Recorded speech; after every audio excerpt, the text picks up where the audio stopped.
Hi guys, Dr. Justin Bertha, the Tattoo Business Talk. Right.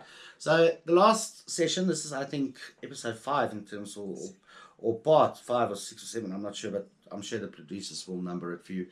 When a person looks at Islamic commercial law, even lease agreements are not done like we understand lease agreements, okay? Lease agreements are primarily governed by the concept of iraja, okay, which refers to a contract where the owner of an asset, the lessor, transfers his right of use or usufruct, manafa, to another party, the lessee, for a specific period in exchange for agreed upon rental payment. Unlike conventional leasing, an Islamic lease contract must rigidly adhere to specific Sharia principles to avoid elements of interest and extreme uncertainty. Again, riba, guys, interest, gharar, uncertainty. Contracts cannot be interpreted other than what it's stated. So the pillars of that contract is valuable usufruct. The lease asset must possess a lawful, quantifiable use. Items that are consumed open use, like food or fuel, cannot be leased. Okay, obviously, a person can think if it's something that is consumed, you can't lease it out. People are going to eat or drink it or drive it around. I mean, that you can't lease.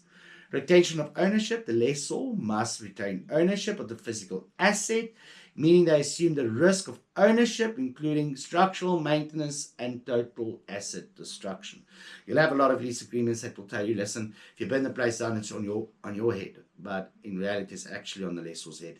He has to take, or the business, whatever, that leases out something. They take responsibility as much as you do. Now, if you're the lessor, then the lessee, then you've got to be responsible for the day-to-day running and maintenance costs and all those kind of things. Obviously, that's expected. But the big things, that's on the guy that owns the asset. Sharia-compliant use. The purpose of the lease must be entirely halal. For example, leasing a commercial property to a conventional bank or a liquor vendor is prohibited. Again, as Islamic property owner, whatever they use your property for must be halal. Okay, any prohibited things. If that business is a short-term loan or a loan shark or anything, they can't lease property from you, right? Whatever your lessees do for a living needs to conform with Sharia law and halal. So be very careful there, because a lot of people can get upset that they can't rent places, but that's how they look. I mean, that's in the Quran for you. Fixed terms, the rental amount, frequency, and exact duration of the lease must be clearly defined and agreed upon from the day the contract is signed to eliminate qarar. Okay? Again, transparency, guys. Then you've got types of contracts: a lease-to-own arrangement, a lease-to-own financial product commonly used for car and home financing, ownership transferred to the lessee via sale or gift. All right? So the legal status of asset owned fully by the bank until the final transfer contract is signed. The contract separation, two completely independent contracts, a lease followed by a separate sale and gift. So what happens is, if it's lease to own, right, you lease it, you pay every month. Like if you've got a printer at the office, you pay every month for a period of 5 years and whatever. Once that contract is concluded, a new contract is signed where they pretty much give it to you as a gift, or it's a whole separate sale agreement. The asset destruction risk borne by the bank or the lease ends if the asset utility is destroyed, which means you're not going to continue to pay because it's destroyed and the owner can't use it anymore. It's their baby. Late payment fees, fixed penalty must be paid to a registered charity to avoid riba. So guys, this is the nice thing. If you charge penalties or whatever for late payment, whatever, that money is not your money. You've got to donate that money. Can't make money on money. That is a big no. Yeah, it's interesting how these contracts, obviously there's a lot of bloody things about this. The contract structure described is valid in Islamic law, combining an operating lease with a subsequent promise to transfer ownership at the end of the term. Well, that's acceptable. Like I just said, you know what? If it runs out, then they donate it to you, or there's a separate sale agreement. There's always two separate agreements in terms of it, so a person's got to understand that. Then a sublease of office equipment. Let's say you're subleasing office equipment. Sublease agreement under Islamic law fall under the contract of Iraja. Subletting is generally permissible, allowing the transfer of the use of fraud to a third party. However, it is governed by strict ethical and financial parameters to ensure compliance with Sharia. So what happens if you sublease stuff? You have to inform the lessor. You have to get the permission. You've got to get it all in writing. Everything else, and it's still got to follow through with separate agreements and separate understandings and separate risk profiles. The validity of a sublease relies heavily on the original lease contract. The sublease lessee uses an asset must be equal to or less restricted than the original lessee is allowed to use. So again, all risk must be the same, use must be the same. You can't rent a piece of property as A to finance to sublease to B or C or D or whatever. Now you got the property leasing from an Islamic person, then you leasing, but now you're subleasing it to a gambling institution or a bar, or whatever. Not allowed, because that was not allowed in terms of your contract.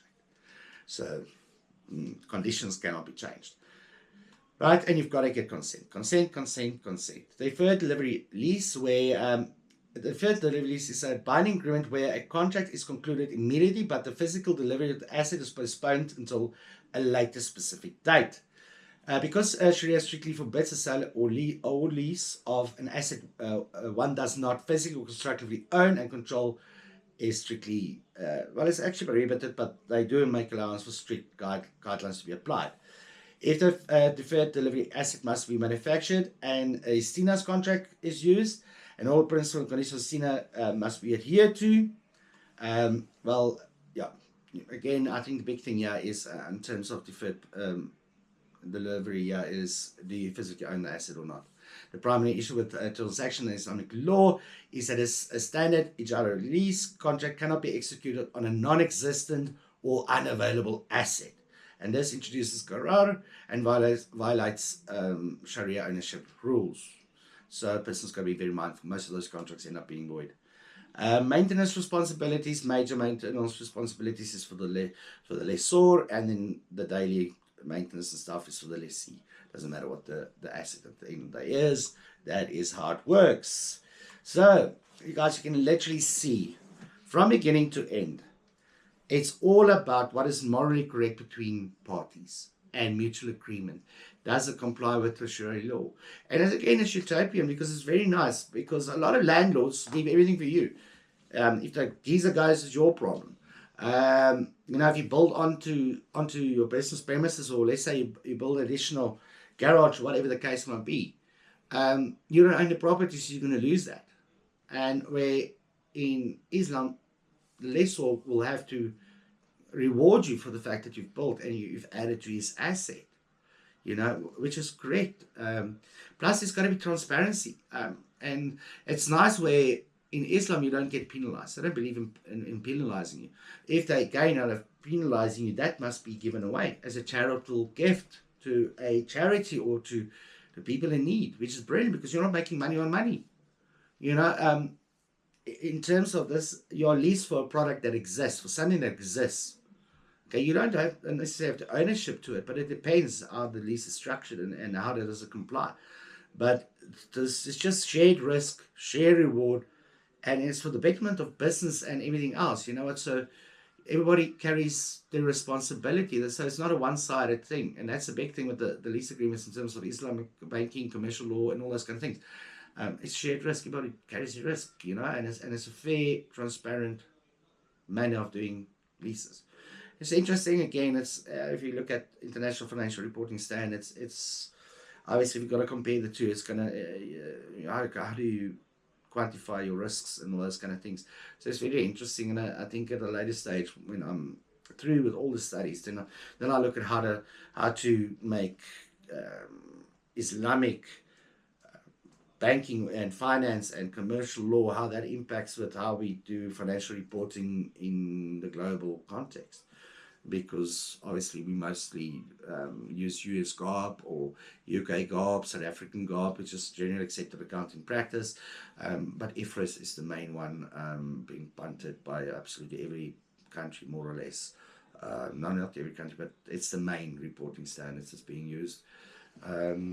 Obviously, the US will never conform to international reporting standards, so they have the US GAAP. The UK still uses the United Kingdom's generally accepted accounting practice, which actually conforms to IFRS. Most of Europe is IFRS. Most South Africa is definitely IFRS. So yeah, it will be interesting to see later how all those, because you've got to obviously bring in um, your possibility of having risks in terms of the asset that you have and the rewards thereof. So it's very interesting, but I think that will be a question for a whole different time. Probably next year once I'm done with this whole bloody Muslim journey I'm on, which is an interesting journey, guys. I must admit. You know what? I also had a lot of preconceptions in my mind when it came to it. And I must say, as I've gone through this course and I've spoken to the professors and the people that I've got in class with, so it's mostly Muslim. I mean, I'm the only, how can I put this, only white guy in it. There's a very lovely black lady that's also taking the course, and also a black gentleman, but the rest, everybody else are Muslim. And they've got their various degrees that they hold. So they understand it much better than I do. I mean, they probably will laugh at how I pronounce the words. I struggle with it, but you know what? You've got to understand the words and what it means to understand the policies. So, guys, I've got your back, and I'll see you in the next session. I think for now, this will be the end of the Muslim sections for now. I think I'll touch on it again in a later base, because there's a lot of tax. As you can see, the tax things are heaping up like nobody's business here. It is really getting to a point where we are being taxed to death. So yeah, I'll have a bunch of new tax stuff coming in the following few weeks. So guys, I hope you're walking this journey with me in Muslim financing banking with me. It's very important to understand as a South African business person, because you cannot live in a bubble. Okay? You can't live in a bubble. And you've got to understand this, because it will. The world powers have shifted. It has shifted. And you've got to understand more than just the conventional capitalistic markets and the conventional banking. You've got to understand much more of that. Because I think if you embrace Islamic banking and finance and their commercial laws, you might actually have a much more viable and sustainable business than under conventional banking, where they keep you debt-ridden and you pay interest. And I've got clients that keep on using their debt to such extent that by all the interest you've paid, it gets to a point where you're borrowing your own money back, because the bank's already got their capital back, and now you're borrowing, and you've paid the interest, and now you keep on borrowing, and after a while you start borrowing your own money. And in Islam, that's not allowed. It's not allowed. It's interesting because they don't allow you to get into the debt burden, in debt traps and uncertain contracts and contracts with ambiguities and all those kind of things. They don't allow that. They don't. It's just not allowed in the Quran. It's not allowed by the teaching of the Prophet Muhammad, peace be upon him. So tough shit, dude. It's just not allowed. And the risks are shared, which is brilliant. So that's what I've learned, guys. I'll see you in the next session.